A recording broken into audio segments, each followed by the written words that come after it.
Hello everyone, my name is Political Toadette 2006, and in this video, I'll be continuing my official projections for the 2022 midterm elections, and in this video I'm going to go over what I think will happen in the 36 governor races across the country. While there is no control of branch of government when it comes to the governor races like Senate or House, governor races are still important for local elections, primarily when it comes to things like redistricting or laws in certain states to get amendments passed through.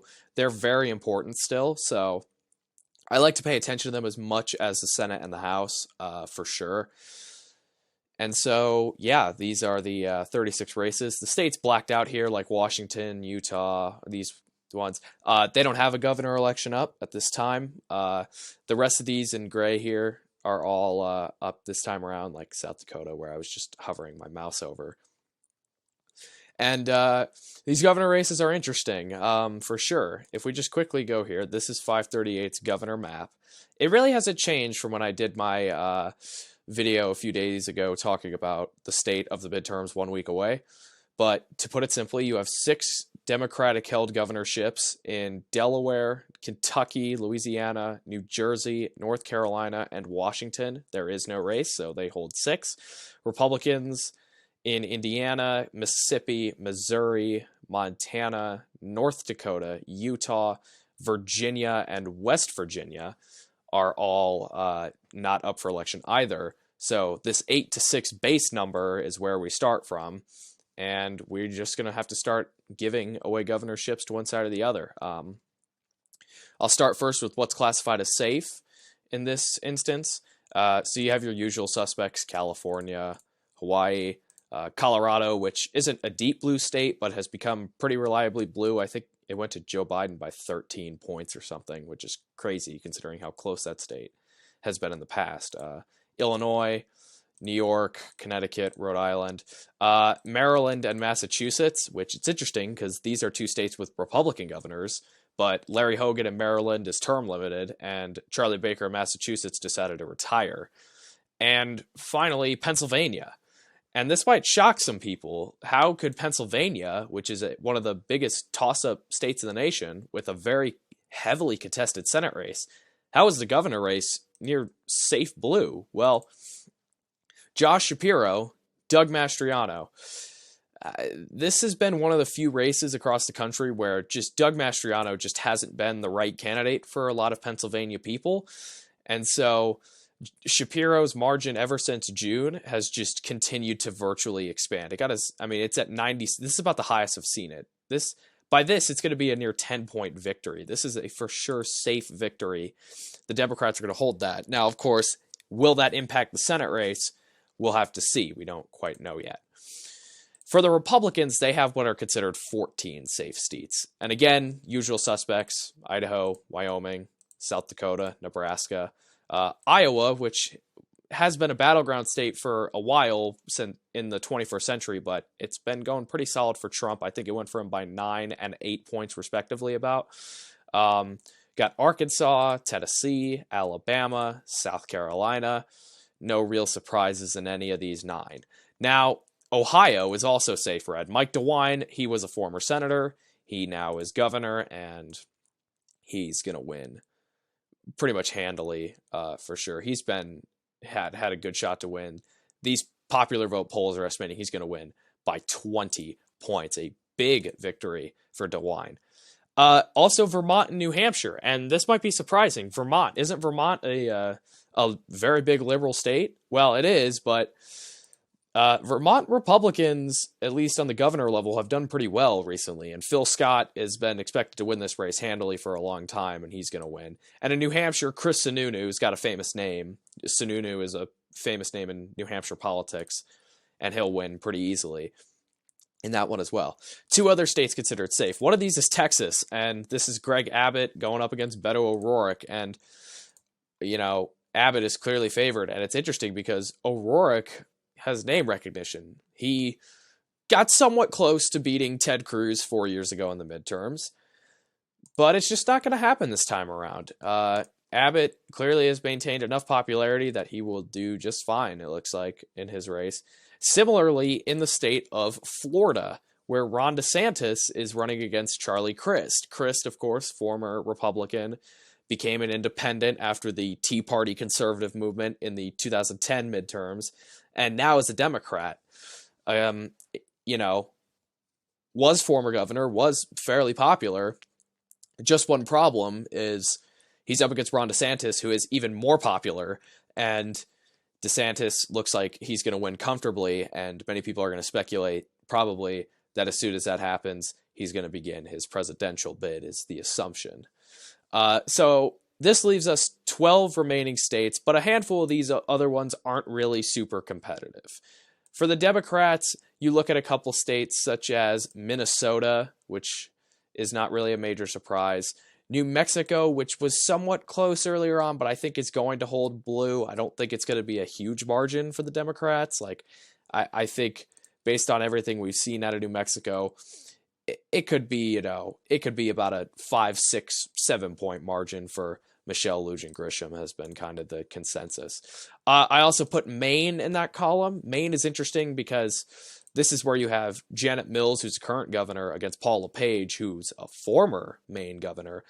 But his odds have steadily dropped, and it looks like Mills is definitely in favor to win. And let's see. I could also look at Minnesota just briefly, but Tim Walz has been expected to heavily win.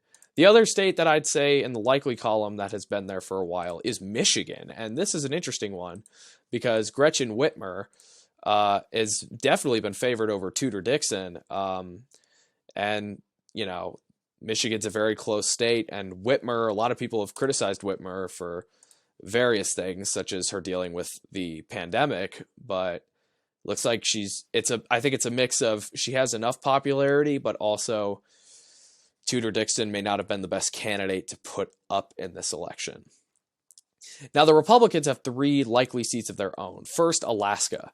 Now, similar to what I brought up about in my video about the House, where it's kind of a jungle primary system, where there's a lot of different candidates, a Republican is favored to win. Now, it looks like Mike Dunleavy is the most likely winner in this. If I just go back, hover here, he's most likely to win. You have Bill Walker, an independent, Les Gara, a Democrat, and then another Republican named Charlie Pierce. And so I believe, similarly to the House race, if Dunleavy can't get over 50%, it would go into a runoff, which he would be most likely willing to win. So unlike the House race, which could be very close, I don't expect Alaska's governor race to be super close. Similarly as well, Oklahoma. Now, Oklahoma's a deep red state, went to Donald Trump by, at least 33 points, maybe. Maybe it was at least a 2-1 victory. But this governor race has gotten a little bit of attention recently because of the comment Joy Hoffmeister made about how Oklahoma has more gun violence than New York, which got a little bit of attention, kind of got a slight bump up for Hoffmeister, but it looks like Governor Stitt is still going to win in Oklahoma. Is not really a major surprise. It shouldn't come as a surprise to anybody. Finally, another toss-up state with a governor race that looks about where the cake is baked, and that is Georgia. And Georgia is a state where this is a rematch between Brian Kemp and Stacey Abrams. And yet Brian Kemp he looks like he's going to win this race comfortably. How could this happen? Well, Kemp is fairly popular. And Stacey Abrams I don't believe she's run the greatest of campaigns. She ran a good campaign, I think, 4 years ago. I mean, she got very close, but I just think Kemp's popularity, and as well being a red wave year, Stacey Abrams just doesn't look like a good alternative this time around, and Kemp has maintained enough popularity that he should win this race rather comfortably. He'll get over 50% with no runoff. All right, so that leaves us to 5 remaining states here, and 3 of these are probably 3 of the closest states nationwide, and that's Wisconsin, Arizona, and Nevada. But 2 of these states might be a little confusing to some why they wouldn't be classified as red or blue. That's Kansas and Oregon. Well, there's reasons for that. The Oregon race I'll get to in a minute, but I'm going to start with the Kansas race. This Kansas race has been up in the air for a while. This is where Governor Laura Kelly is the Democrat. She beat Chris Kobach 4 years ago, who was a controversial candidate. Now Kelly's against Derek Schmidt.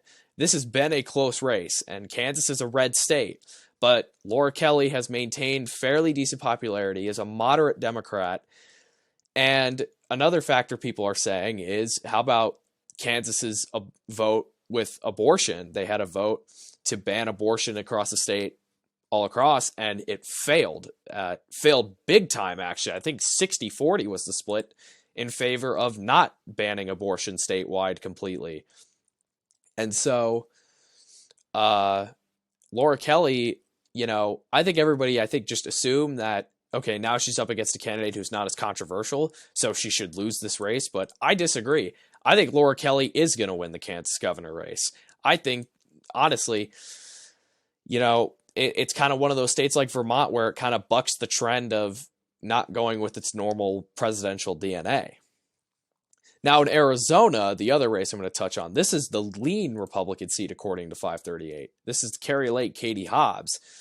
This race was the other way around a few weeks ago, but it looks like Kari Lake has just gone all out. Katie Hobbs has decided not to debate Kari Lake, which some people are going to argue is for whatever reason. But it looks like with a close Senate race, could this race impact that? I think it is this lean. I think it will be a victory. This, of course, is Doug Ducey, who I believe is the governor. So this would be a hold for the Republicans. I think they will win that. I think the correction of Arizona and Kansas is right.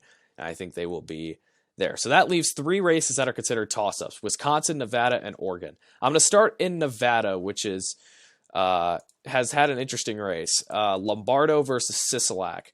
This is one where Sisolak had kind of been up, but Lombardo kind of took the lead about a week ago.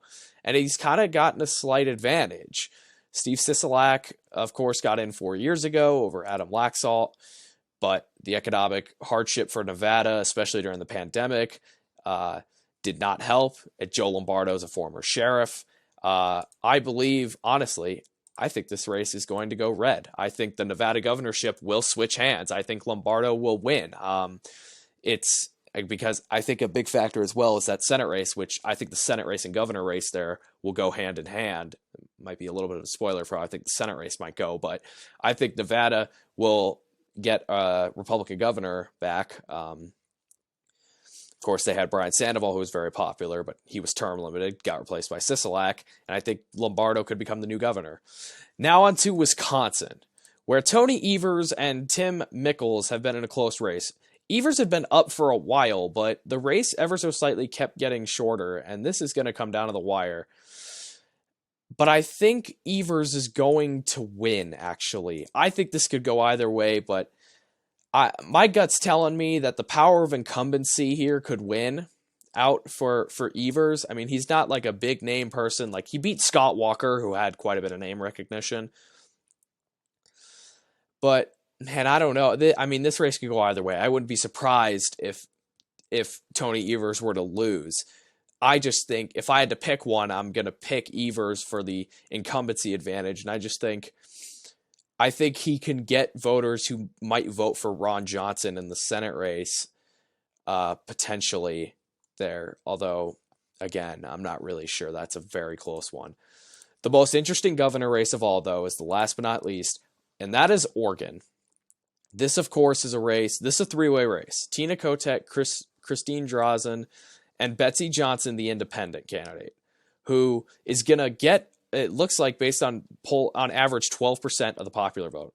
That's a big deal because Johnson was a Democrat, became an independent, and this race had been it's been going back and forth, dead even for a while. Oregon hasn't elected a Republican governor in 40 years, I believe. So this would be a big deal if the Republicans get this. And, the polls have been all back and forth on this.